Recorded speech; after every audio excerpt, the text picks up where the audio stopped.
This episode is brought to you by Trunkline. Trunkline is the Angie's List with an oil-filled twist. Join Trunkline today. Impact Exploration Services made this possible for PBE Podcast. Get your mud logging, geosteering, and lab results that will make a positive impact on your bottom line. Bell Geospace supported PBE, made it possible to do our first show from Wichita Falls. And if you need gravity data that can see the deep-seated faults around your AOI, you need to call Bell Geospace today. Icon Science, the subsurface geoscience software that needs no introduction. Petrophysics, geophysics tied to the rock data for you to visualize the best parts of your reservoir. And last but certainly not least, TGS. TGS is one of the largest data providing companies in the world, especially in the oil and gas world.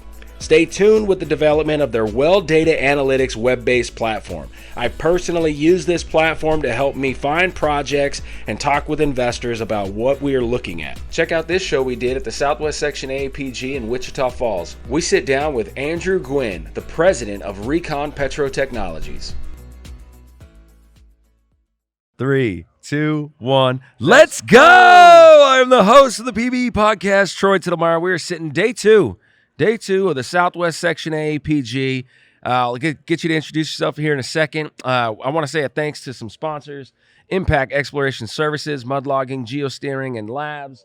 Bell Geospace does gravity, full tensor gravity. TGS, of course, with all the well data analytics, the well logs, right? They digitize well logs.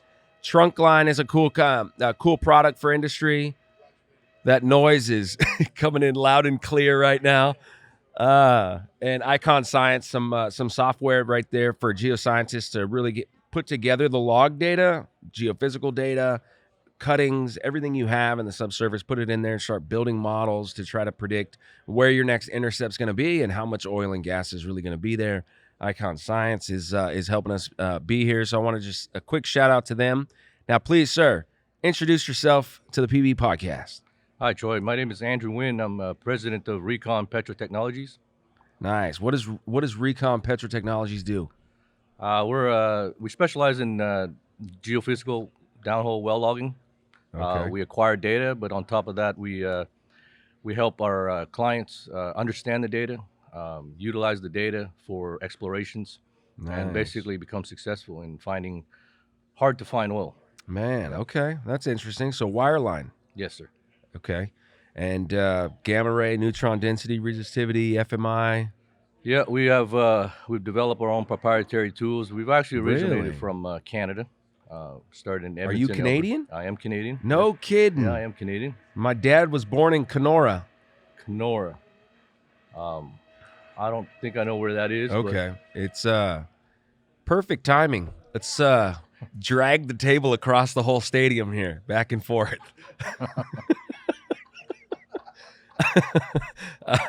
Sorry. No problem.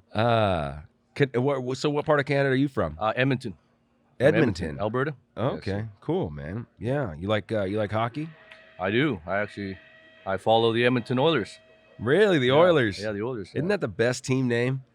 That's where we're from. Yeah, the Edmonton Oilers. Let's do this. Let's start with some positive, encouraging quotes and quips. Right? All right. See if one of these strike you real quick. Tell me when to stop, and we're just gonna see what happens.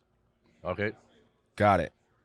Bad things happen to good people, but good people with great optimism, resilience, and faith ultimately turn the bad into good.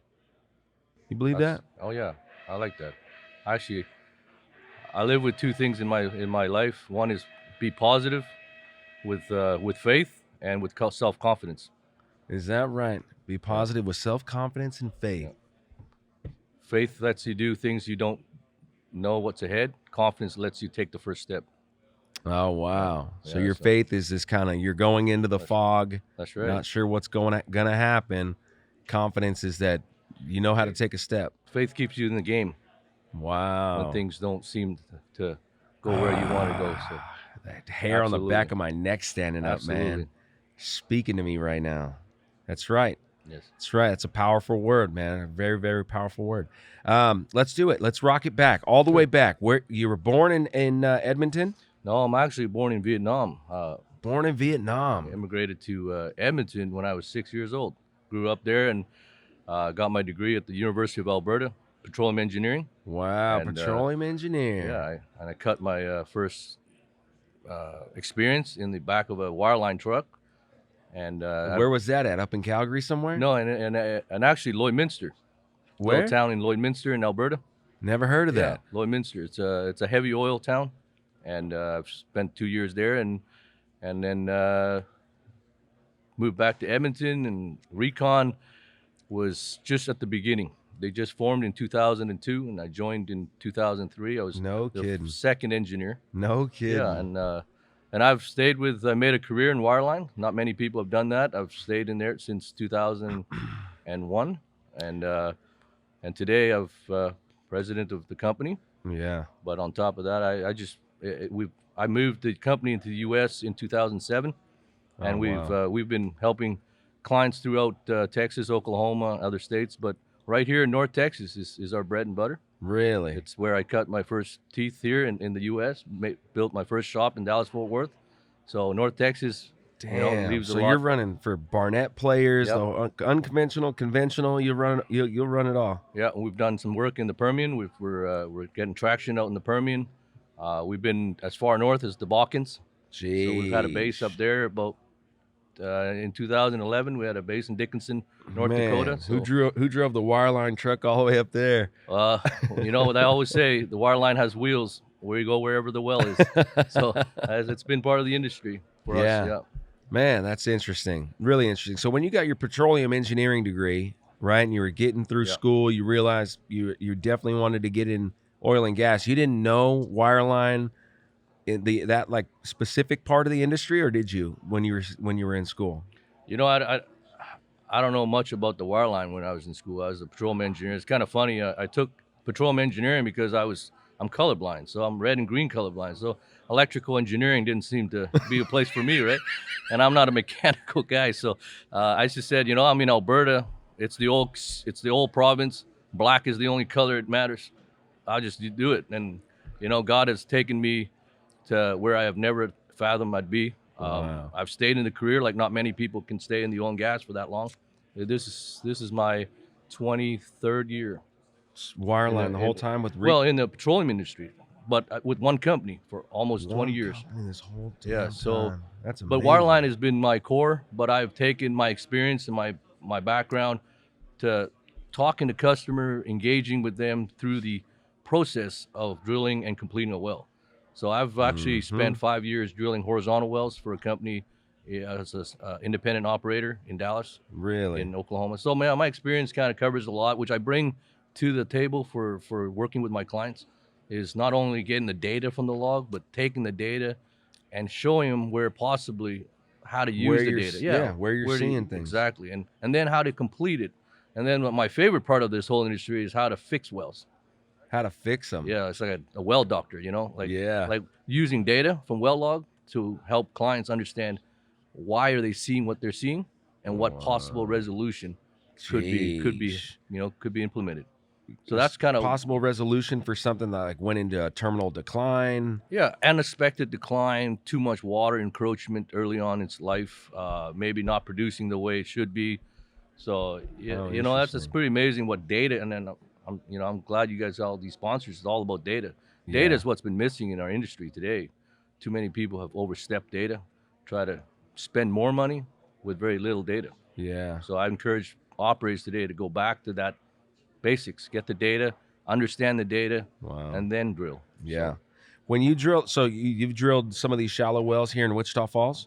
I have been involved in the shallow wells from a logging perspective. From a logging perspective, what's the operator typically running for these shallower wells? Is it a full quad combo, CMR, NMR, like going all in? No. Yeah. These shallow wells, they're limited by economics. You know, at $70 oil right now, and even there's a lot of wells around here. So as you can imagine, Troy, there's a lot of data from the past. All they're running is correlations, and they're wanting modern technology to an old field is what's happening today. Interesting. And so they're looking for PE curves. They're looking for better resolution. That's something that Recon has come to the table with is our HDD, high definition. We sample 40 times more than the current competitors. And Really? that's brought some insight. It's kind of like watching TV. You watch TV, the old TV tubes. Now Yeah. you're watching HDD. Everyone Yeah. wants to buy better resolution. That's You're in exactly how 4K, you. huh? Yeah, that's exactly what. Yeah, you could say we're the 4K or UHD type resolution. Wow. So Son of a gun. Talk to me about that a yeah. little bit. So let's just go with the basics of like a gamma ray log with SP. Yeah, What does that tool actually look like that goes in the ground? How long is it? It's open hole, right? that's correct. So it's in 5.5-inch casing typically, or a hole that's 7 inches around that's going to get 5.5-inch casing, Right, something like right. that. So most typical holes drilled in North Texas here are 7/7/8. 7 and 7/8. And they'll set 9 5/8 surface casing or 8 5/8 surface. But that's not relevant, with the 7/7/8 hole. Our tools are 3 and 3/8 in diameter. They're standard tools. So much smaller than the walls of the formation. Yeah, much smaller, of course. Okay. Yeah, we're able to go in as slim as maybe 5 inch with everything. Like we got the micro log tools and all that. Nice. But the real trick, Troy, is in the telemetry, the data acquisition, the ability to send data up the wireline. Being late in the game, like being the later player in the game with new technologies, like a new like bandwidth, you can get more data up now. Whereas legacy companies, they're limited. They're limited because it's just technology. The way they build their technology is based on that. So they got to build new tools. Whereas us, we just have one telemetry sub that can gather all the existing data and send it up. A telemetry sub is in the wireline tool. That's correct. And so the wire line is not just a cable. It is a cable, but inside that cable is seven conductor, which takes data and whatever you have designated for it, takes it up to the surface equipment. Surface equipment process it and then spits you out that squiggly lines. And you're getting 40 samples per foot. That's correct. And that's with gamma ray, resistivity, neutron density. All of it's coming at 40 times per foot. And that's different. That's unique compared to Schlumberger, Halliburton. Yeah, that's right. And Schlumberger is moving further into that as well. They have increased their sampling rate as well. But yeah, being the last player in the game, it allows us to utilize the current technology to do that. So the curve that I see when we're running through a sand section and then into a sales section, the sands are kind of a dirty, chatty gamma ray. That's right. Right, and then the gamma ray is going to spike off to the top, and that's like, okay, that's where the shale begins. But sometimes you go, well, the tool's actually radiating maybe 3 to 5 feet, and the absolute depth of where that shell is we don't know exactly. Yours is coming in and taking 40 samples per foot on that curve. And then what is it doing? Taking an average of the reading it gets over those 40 samples, or like it's taking real data, no averaging, and then we put it on a 20-inch log. So normally 5-inch log is 5 inch per 100 feet. Okay. Here we're 20 inches per 100 feet. So the logs look blown up. Yeah. But it's real data coming in.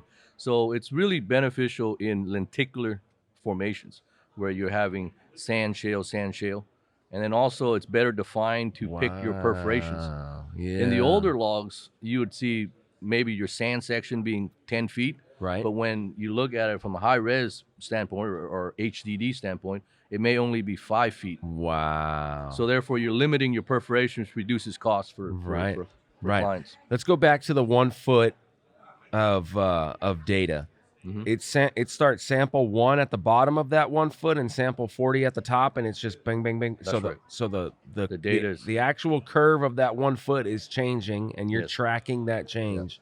Yeah. Easy way to say this is, Troy, is you look at the cameras, shutter speed. That's right. So when you have cameras with more DPIs or resolution, it's the amount of the shutter speed.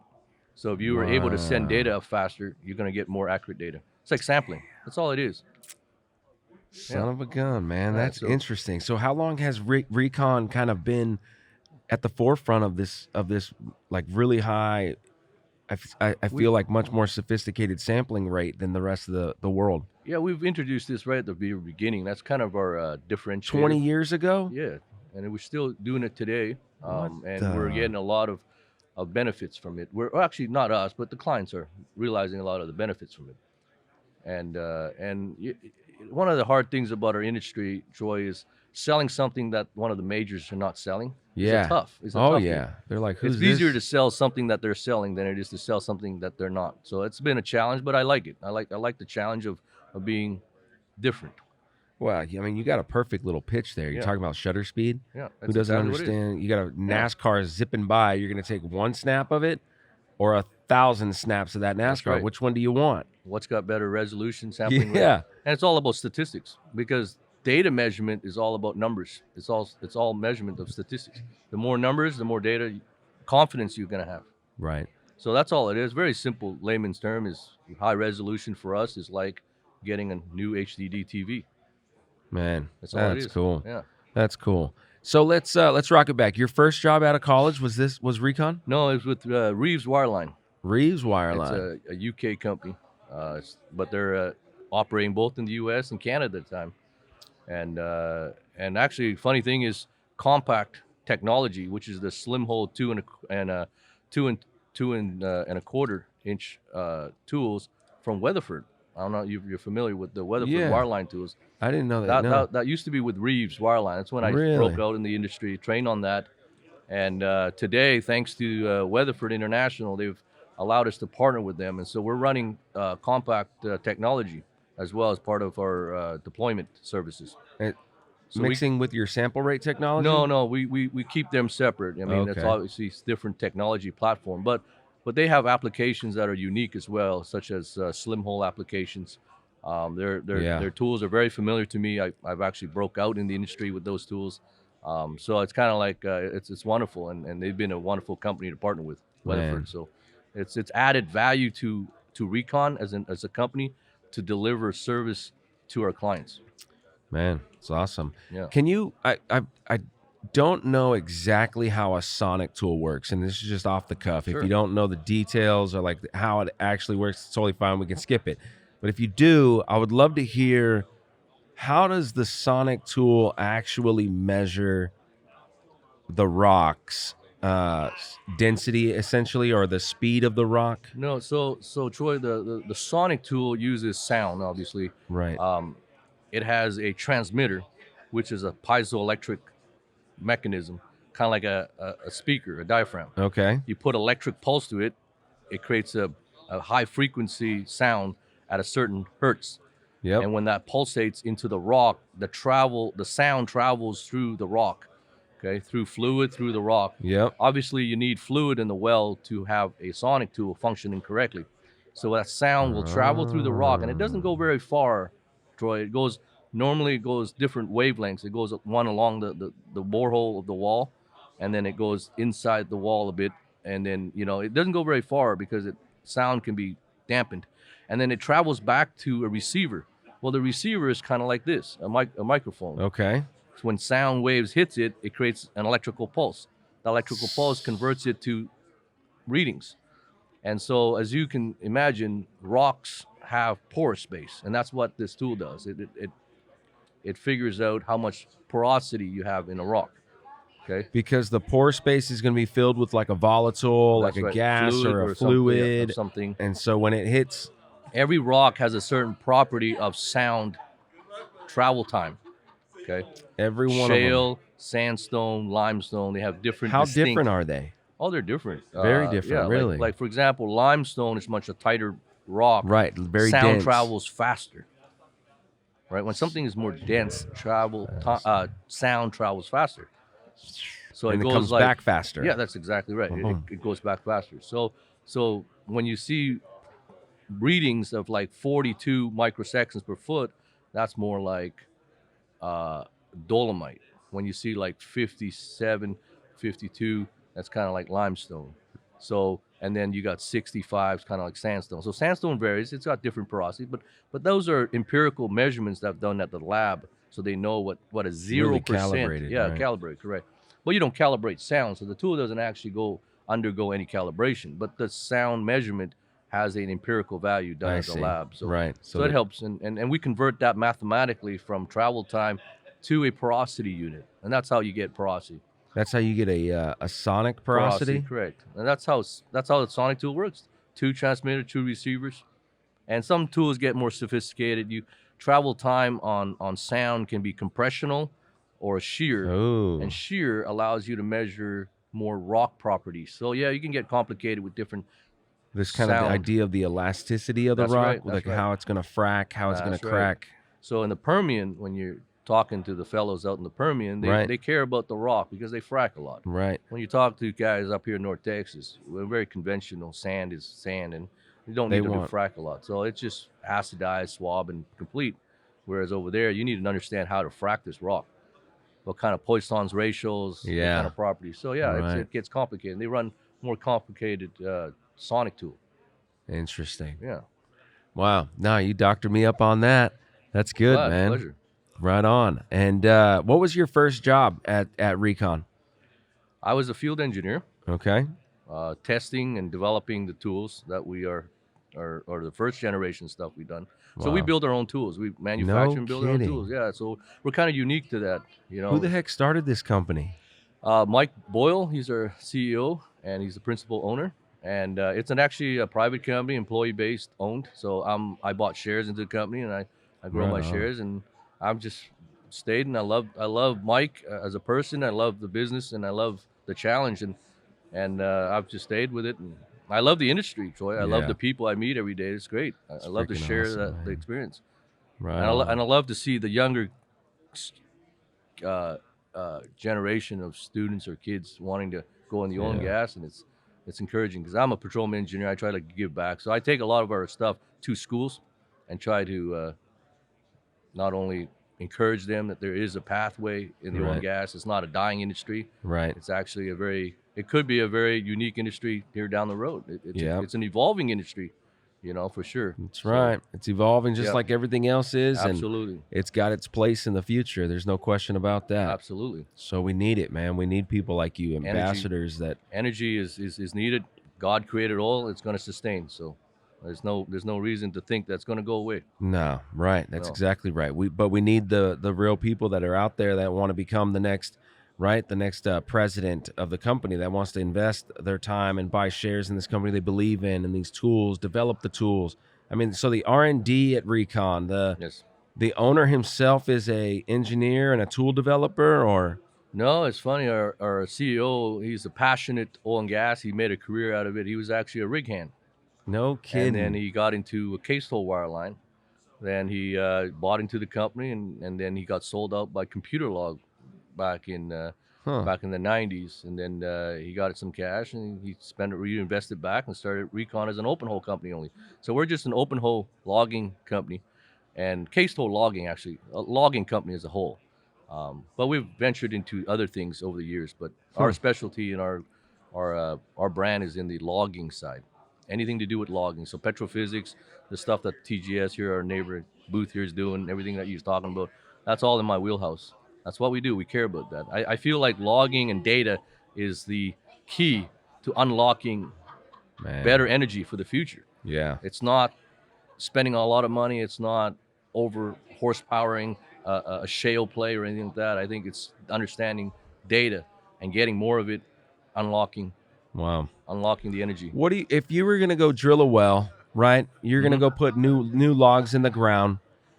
Let's start with this question. In your experience of understanding the history of logging and wireline and just the development of it, the evolution of these tools, from the beginning, it was gamma ray. Like, what was the first wireline tool? SP. Oh, it was SP. Yeah, it's like a multimeter. It's like a multimeter. Yeah, it's like two multimeters. Schlumberger, I think. The brothers, Yeah, the the brothers, Schlumberger brothers, developed did it. SP, That's right. SP. which is spontaneous potential. potential, which is a multimeter. Yeah, it's just a simple multimeter. Looking for voltage deflection between shale and sand. There's ions interaction inside the wellbore as you go from one formation to another, and that the deflection allows you to identify your sand. You're saying that between the shale across the open hole, there's a charge of some kind of That's that right. in that shale, That's right. and that SP's picking up that what used to be rock there, it used to be connected physically, but there's still an electrical connection between that the two sides of the hole, That's right. and you run an SP over that, and the SP comes up with these specific numbers. That's the sand. There's a carbonate. There's a dolomite. Not really a specific number. It's just a certain deflection, and that deflection tells you how permeable, and the permeability is kind of inferred from the ions interaction between the membrane of the two types of rock, per se. So if there's a lot of action, it's like you might have some permeability. Yeah, permeability. That's the first key measurement that you used. Is permeability. So SP is a permeability proxy type thing. Yeah, that's absolutely right. I thought SP was reported on a log as numbers, as like 0 to 5 or something. It is on a millivolt number, but that millivolt deflection allows you to infer how good a sand that might be for permeability. So you got your SP telling you some permeability indications, but it's not. You can't take an SP curve and figure out that this is probably a sand that has good permeability. Would that be a challenge? Start doing lithology. A lot of people have used SP to get their RW, but you need a few other curves. That's why it's a limited curve. SP alone would be difficult. Okay. Gamma, SP, and resistivity used to be the way to go back in the day. Is that considered a triple combo? No. A triple combo has some nuclear tools to it. So you have neutrons and densities. So okay. That will get you a triple combo. So triple combo is the resistivity, the neutron, density. That's your three tools, yeah. And the gamma is usually a throw-in because it's kind of a given. Right. Yeah. Comes with one of those. And then the quad would be the sonic. When you add sound. Yeah, sound. Why not SP and all that? Well, the SP is built into the resistivity tool. Oh, it is? In the modern technology, and even before, once they developed that SP and they developed the resistivity, they embedded that SP. It's just an electrode. It's just a lead electrode kind of molded onto the induction tool or resistivity tool. And they use that to measure. So it's actually built in. It's a very simple.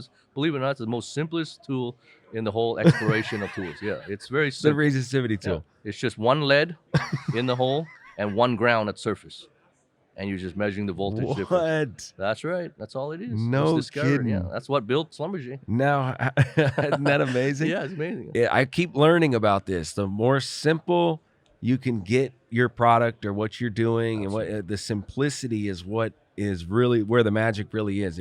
If it's complicated, there's something wrong there. There's something missing. Yeah. You're not there yet. If it's simple, you're ready to go. The thing I learned in business, Troy, is when you keep it simple, you can repeat it, and you can leverage it, and you can scale it. When it's more complex, you can't do that, and therefore your business is not going to grow. Simplicity. The very things that are in things that you've seen are very simple. Wow. We make it complicated. Yeah, that's right. Food, for example, the industry of food is very simple. Hamburgers. Yeah. Right. McDonald's been how long? Yeah. Big Mac is their bread and butter. Killing cheeseburgers, it, man. Right? You see what I mean? Killing it. So in my industry in logging, we keep it simple as well. As logging tools have always been, although you've talked about evolution of technology, yeah, it's still based on very sound principle that's developed back in the days, and it's just been used today. So it's still used today by exploration geologists. So it's a pretty amazing tool. But what I'm learning is that people are not understanding how to read them properly. No, I talk to people all the time. I mean, other petrophysicists, which are typically, in my experience, it was like 2012 to 2018, maybe 19. There was like a really big push in industry and big companies to get that really good petrophysicist. They wanted at least one good petrophysicist that really knew what they were talking about and really knew what they were looking at. And then it kind of went away. Then it turned into geophysics. I feel like after that, it was real heavy. We need a good geophysicist, like, specialists to figure this out. But when I talk to people, even old timers and all kinds of stuff, they go, I wish I spent more time learning how to read a log. Yeah. I wish I would have spent more time learning how to read a log. I always say this, Troy, is that, when you're looking for oil and gas, it's like treasure hunt. If you can't read the treasure map, what's the point? Jeez. So that's a lot of my time spent with Recon is now taking something very trivial, like log analysis. It really is a trivial thing, but that trivialness, simplicity, goes a long ways when you can sit down across a client and say, do you really know what these squiggly lines mean? Let me show you what they mean. Wow. And let me, how do you develop it? And then how do you complete it? So you tie everything together, it makes a lot of sense. Light bulb starts to come on, and you get a lot of value for the dollar spent. Yeah. And how much core have you tied your work to? How much of that rock data or cuttings? How much of that kind of collaboration or I used to run integration? sidewall percussion cores Really? and sent the cores to the lab, but I've taken that business or offering off my list. It's just not a business venture. It's making money for me. But core data is another independent source of data Yeah. that as someone responsible with data would take all the data I have Yep. and would tie everything together. Because one thing doesn't always tell you the whole story. Sure. Like logs itself only gives you one thing. And I always say this, there's only two truths to exploration. When the bit hits the dirt, that's one, and the well logs. Everything else is all Wow. speculation, in my opinion. Huh. Because until you drill the well and feel the rock, that's one truth. The other one is the well line logs. Because the log data is in that well at that moment in time, recording the data. You can't go Recording the anything wrong. physics. So if you bypass any of those two steps, then you're really setting yourself up for failure, in my opinion. So there's only two truths to me. Everything else is all automated, electronics, speculative, improvised, computerized. Wow. But there's only two things. So don't, that's the thing I always tell guys. Don't skip those two. And Yeah. You know what's funny, Troy? Those two are probably the cheapest thing on the AFE line. Amazingly, it's crazy. It's crazy how it's crazy. I challenge people to not skip that. Right. So I do tie the well logs to rock samples because that's Sure. what it is. Rock cores come from the rock. It's the rock. You got to Right. look at the rock. Right. You can't understand your reservoir if you don't understand your rock. That's right. So no, it's important, and I do tie that in, and it enlightens me when I look at rock samples to clarify my interpretation. That's all right. it is. It's enhancement of data. Right.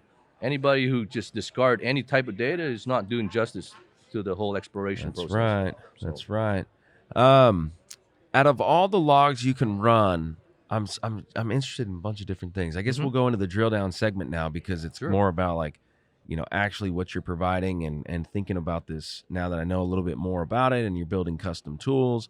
The industry has really been speaking to you guys and you guys have really been listening to clients and to industry and what's important. What are you really using and how are you actually using that to find oil and make sure you make a good well here? Over the years, geochemistry is becoming kind of more interesting and more paid attention to. So the elemental makeup of these rocks, like it's a clay or it's a mud. Well, what type of clay is that? There's 12, 13 different types of clays. And if it's a more smectitic clay, right, that has a lot of jumbled up elements, it's not very clean. There's a lot of random elements all swollen in the smectite clay crystal versus an illite. And they go, industry, I think, says, if you want a good well, illite. You want a bad well, try to frack some smectite. It's not going to go well, right? And illite's a very clean structure, a lot less jumbled up different elements are sucked into an illite versus a smectite. Is the wireline data set picking up those kind of subtle details in the muds in these unconventional plays? To answer your question, Troy, I don't think the wireline tools today would be sophisticated enough to break it down to that level of complexity. But you're absolutely right, and that's where other technology will help that. Because you can only do so much with wireline, especially when you're dealing with environmental effects that sometimes you can't control. Like you have natural, open hole especially is very open to nature. You can lose circulation anytime. You have different mud properties that you don't encounter. You don't really see what you're doing down there. Yeah. For most part. So the tools are developed with an inference in mind. So it only goes up to some level. It has limitations to resolving some of the complexity questions that you've identified. But you're absolutely right. Clay plays it's a game changer, especially for the fracking business. Right. Because clay destroys your productivity in the well when you swell it up. It's a skin damage type of. And I see a lot in even vertical North Texas wells. Guys aren't very careful in utilizing good properties mud. They have high water loss. What that happens is fresh water into some of these native clays, it'll swell it up, and then when they complete the well and shoot it and they don't get the production they're getting, they're wondering why. What's going on? Skin damage. Everybody in the engineering side would know it's skin damage. And skin damage is caused already from not just the completion of cementing the well, but also from the drilling process. Jeez. And so it's very scientific. So there's no cookie cutter in drilling. A lot of operators think that I'll just copy the next guy. It doesn't happen that way. Everything needs to be thought out from the drilling to the data acquisition to the completion and to the biggest goof up place that can really destroy your drilling is in the cementing job. Can you believe it? No. The cementing job. That's kidding. That's a game changer right there. If you've got a really good well and you're going to run casing and you don't pay attention to how you cement the well, that can really eat up your it might even make a deal breaker out of your So well. when you try to perforate through the casing, you've messed up. Right. You've caused or the skin damage. cementing doesn't allow it to isolate the water leg or the water section of your zone, and you get water encroachment. Once you have water encroachment on a well, you're pretty much limited to what you could do. Jeez, You spend more money and try to rehab it or squeeze it off, but it's complicated. But the best place to do is do it right in the first place. Right. And it's amazing. Cementing can really destroy the value of your well. It's really cool how this industry not only has its challenge, but it's a great opportunity place. Man. Yeah. Because there's new ways to do it, right? Sorry about that. Oh, no worries. Um, Yeah, and I love technology, and technology is great. It closes gaps that we don't know, and things that help complete wells and remediate wells better. And everyone feels good about new technology, the exploration. But I was just talking to a bunch of people here at the show, and it's funny in our exploration business, the best wells are always found by accident. It's true. I've never seen any prolific wells that are found by purpose. It's always by accident. It's amazing. Yeah, I know. It's crazy. Yeah, we spend a lot of money. We spend a lot of things on science, but it's good. It's all good. I'm not saying it's bad, but if you look back at the history of wells that are booming wells and new discoveries, you ask them how they discovered it. They'll say, I slid off the well and I wasn't planned there, but it happened to be there. Or I drilled for the Ellenberg and I found the Strawn. It's all by accident. And now they're $1 billion companies. It's amazing, man. Yeah, it's amazing. Now shale plays are more kind of factory. They know what they're doing. They have a program. They know exactly what they're doing. Yeah. But conventional explorations are all based on accidents. What do you think about the wireline situation going down horizontal wells? Oh, I love it. I've done a few. You don't. In the old technology, you do a wet connect. It's kind of like pushing the wire line down the well on a horizontal. That's gone away. It's very high risk. A lot of operators don't want to do that. So new technology has come out. Whether you put it inside the drill pipe with fiberglass collars, or you can do what Weatherford has done is the shuttle system. You house it and then you deploy it through a dart system. But logging horizontal is again, I'm a proponent for it. I support it. We should log it. There's lots of new technology now that has mitigate the risk of running it. But still, I don't find enough operators willing to do that, which is kind of sad in my opinion. But I think they need to do more of it. They're so worried about losing the well, right? They just spent $10 million to get there. Yeah, but their end game is always I'm going to frack anyways. It's all horizontal. It's in the same pay. But sometimes they're right and sometimes they're off. Right. And when they're off, they don't have any data to go, how can I learn from this? Besides this chattering gamma ray while drilling. Yeah, exactly. But now the LWD or log while tripping has improved, and they've actually done real-time resistivity on the bit, which is nice. I haven't looked too much into that, but that's the drill bit. There's an electrode. Yeah, there's an electrode for resistivity. That's pretty neat. So that's an interesting I haven't heard that evolution of our industry. Yeah, that's cool. What about neutron? Well, you're not going to put a nuclear device down there. Not yet. But a lot of times they don't need to know porosity when you're dealing with tight rocks. That's true. Why care? Because they're going to frack it. Sonic, get a shear wave and an S wave going. I mean, then they don't. Again, when they know what they already know, they're just going off data. It's like population sampling. When you don't need to know specific, you just need to know regional. So that will help it. But I always, as where I am in my company, always looking at what's the newest and greatest ways of deploying wireline logs in the next generation. Yeah, what is it? You know, I think it's going to be kind of like it's going to be automated for sure. I think there is a way for us in the wireline to send probes down a well and have it censored so that it comes down, record the well, and come back up the well on its own without Jeez. wireline. Because the greatest risk for wireline companies like us is in the operations of our surface equipment. That's the Really? biggest That's the cost. You know, biggest cost, biggest running a risk. truck, people, Yeah. and people as good as everyone. We need people, but people is going to be a game changer for companies in the future. I think anybody who comes out of the next 5 years in the oil and gas will Yeah. have a really good understanding of how to manage their human resource. Wow. Whereas before it was Huh. managing your assets and equipment and business. Today it's all about your people. The people. If you can retain and manage your human resource, you're going to be a star company coming Son out of of the a next gun. 5 years. It's going to be the biggest challenge for business owners and business managers. How many people does Recon have? How many We have employees? 20 in the U.S. and about 10 in Canada. Okay. We were at once over 100 employees. Jeez. We had to shrink, like everything else. Jeez. Yeah. So, but I myself am kind of blessed to kind of taking this company through 4 downturns in the U.S. Which is kind of bizarre. And I've never had a business education in my life. All of my business education been From on real hard life. well, real life. But it's exciting, and I think the industry of oil and gas is remarkable and Right. resilient. Think about how much oil prices dropped. I mean, in 2020, I think it went down to negative dollars.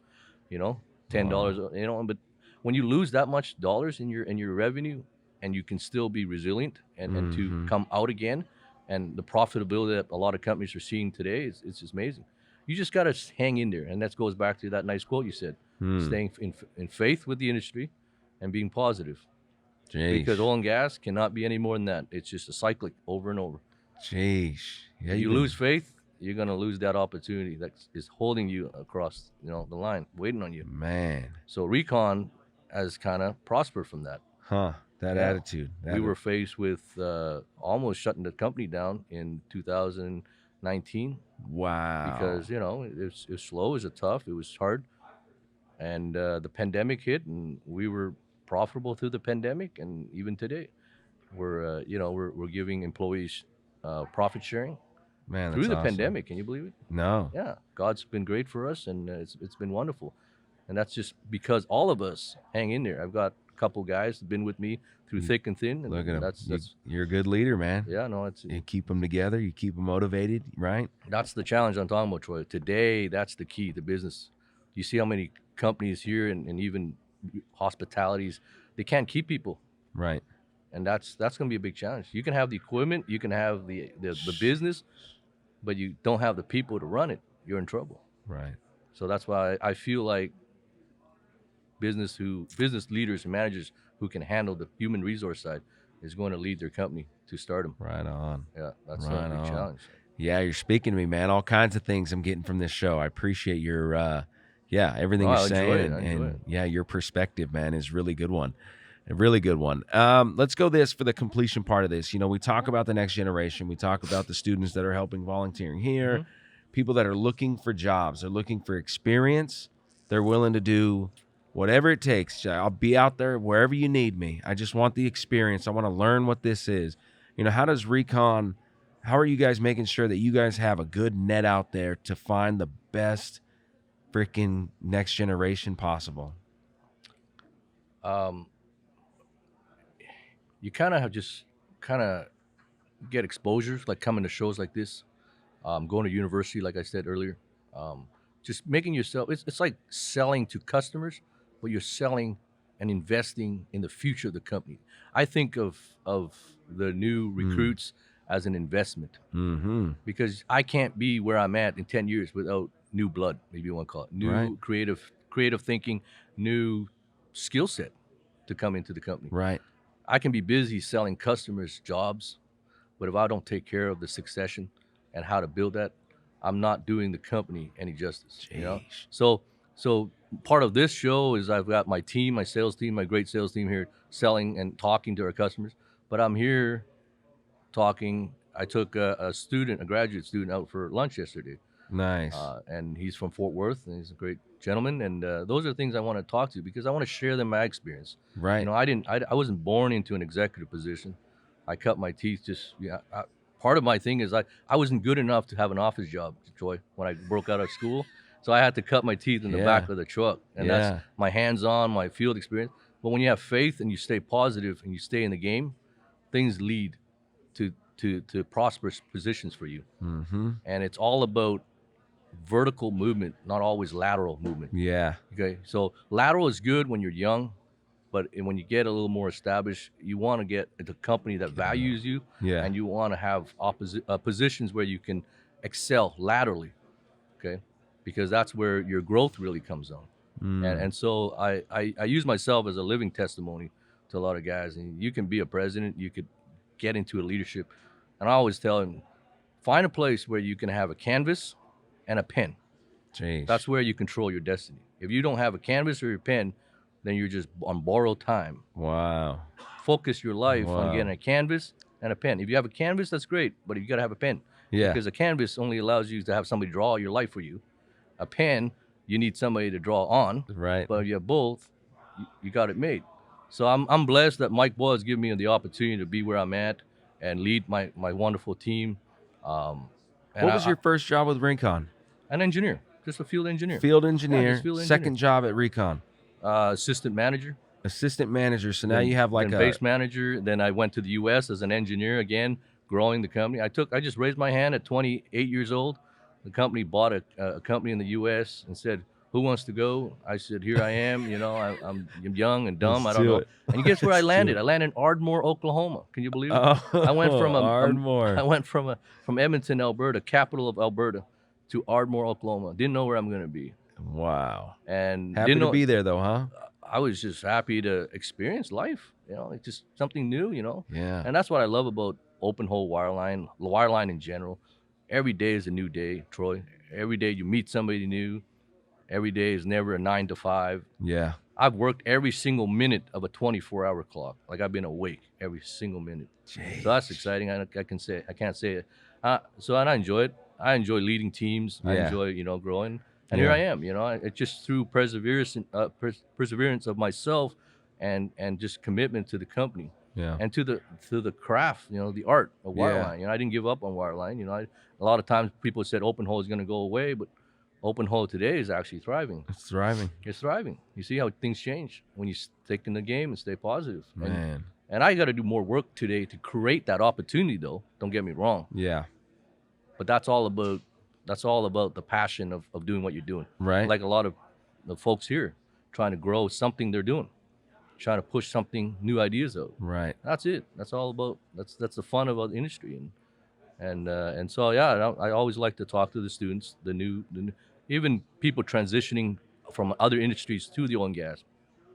People say, "Why I spend oil and gas?" I said, "I made it work." Yeah. And, people say you can't have a family in oil and gas. I've raised 4 kids.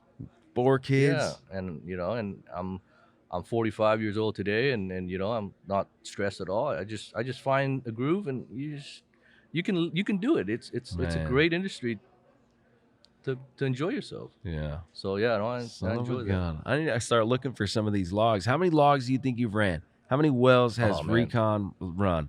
We average about 300 to 400 wells a year. Oh wow! Probably before that, even more. So I'd what say the hell is that? Over thousands of wells here in the U.S., even Canada. I personally probably ran over 2,000-3,000 wells. No kidding. Yeah. I'm gonna do the math on this real quick. It's blowing my mind. I've backed off a bit because I've been management, but You've been with the company for how long? Since 2002. So it's 20 years. 21 years. Yeah, 21 years now. Yeah. If you did 365 runs a year for 21 years, what's that? 7,665 wireline jobs. That's crazy. Son of a gun, man. Yeah. And You've seen a lot of rock. I've seen a lot of rigs. I've seen a lot of rocks from a logging perspective. Right. But no, I've been out in the field. I enjoy it. I still do, actually. Part of our differentiator is I come to the well side. Really? And you're I don't sitting sit in there the with office. the log I don't sit in the engineer. office and kind of do sales that way. The one unique thing about Recon, Troy, is we don't have a sales team. We have sales team that follow up with customers, but our sales and our number one mechanism for sales is in the service. That we do, because we're a service company. Right. I dialed everything back. I said, why do I need somebody in an office to try to sell service? My service guys should sell it. Should sell the That's service. how I became who I am. I sell from my integrity, freaking my awesome. professionalism. So That's I awesome. train that way, and so that's how we are. That's awesome. We don't need a robust, multi-million-dollar sales team. We just Right. need to do the job that clients ask us to do and do it right. That's it, because That's those it. references are going to run Oh, man, forever. that's North Texas is a small world.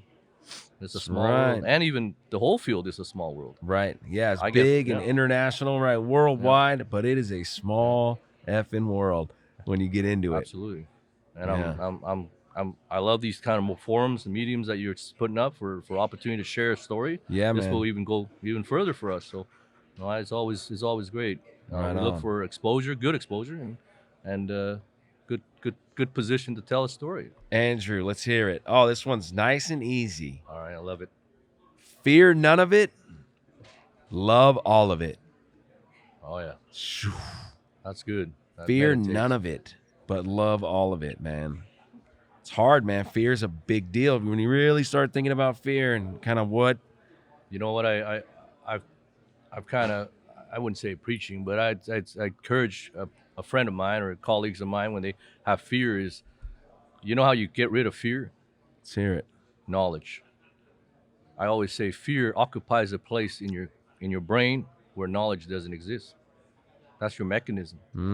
So if you have fear, and whatever you're fear of, get a book, go start learning about it. Right? It's amazing. Your fear level comes down. Just think about when you start driving a car. First time on the wheel, you're fearful. The more Right. you do it, what really changed? Knowledge and experience. Experience and knowledge. So one yeah. thing I always tell is don't be afraid to experience and gain knowledge, because automatically your fear goes away. Not being cocky or anything, just take the effort to go learn Yeah. and experience, because what? Failure makes you stronger. And it is Right. good. I was at a conference one time, Troy, and it's very simple analogy. It's a pendulum, like Mhm. going on a swing. Yeah. Success on one side and failure on the other side. You know Okay. what's funny? For you to get the greatest success, you got to have the greatest failure. Jeez. Think about that. Think about that. So wouldn't you want to have the greatest failure early in life so you can have the greatest success? Yes, sir. Because most guys go like this. They just ding around like this. Just go back and forth in a little 10-degree angle. yeah. You can live life like that, but why not just go all the way out here, fail out, and then go all the way up and the other way. to any business today Uh-huh. and ask them how they started in life, from Amazon, Jeff Bezos, Right. to FedEx story, to Apple. What do you see? Very common thing. They were right here in this space on the very failing side, and now where they're at, the right side. So yeah, don't live life just mediocre. Man. Go for the big strike. 'Cause Fear you know none of what? it. Fear. You don't need to fear. There's knowledge. Guess what they learned when they failed? Knowledge. A lot. That's right. That's right. right. So I always enjoy it. Man. Life is short. You're gonna die anyways. That's a right? fact. Those That- are facts, man. We all have a death certificate. That's it. We Why- pay why taxes don't- and we yeah. die. That's right. I get it. So I love the quote. It's a good place you put it. Right Fear on. not. Just love everything you have and take Right on. So Man, Andrew, thank you so much for sharing your time with You us bet. today. I You bet. really enjoyed this podcast. I look forward to staying up with you guys. I'm rooting for Recon. all right. Thank you. I'll be reaching out if I ever have to drill wells. I like to buy wells that are already drilled. Sure. So there's some things that I'm interested in on You the need case to understand hole. data before you buy a well. We help with customers that way too. Nice. We evaluate prospects or producing properties before a customer, because we look at logs, because that's how Right. you do. That's what Before you you do. buy a well, you look at their logs. Right. I have And, yeah. a quad combo on 4 wells I just picked Yeah. up. So I'm going, man, this is cool. All absolutely. that data is sitting there. I'm looking at all that, all that change and seeing where the Yeah. old timers perfed it. I'm That's like, right. man, look So I at put all that into a interpretation suite and give you my recommendation. it. if So you guys wanna put it. digitize all that stuff? Or how do you do We can take the digital format, or we could digitize it. We have a neural Jeez. scanner. Yeah, and we could digitize Son it. of a But most gun, times they man. come with an LAS, and we take it Yeah. and we actually do a foot by foot. It's not like paper. It's not old school. Huh. I've done it all petrophysical. I've got some samples at my booth, but Okay, cool. But yeah, we could help with anybody that needs evaluations on PDP Right. properties. on. Yeah, so Man, Recon. Yeah. Definitely looking out for you guys. Good luck with everything. I appreciate it. Thanks, Troy. Thank you. You bet.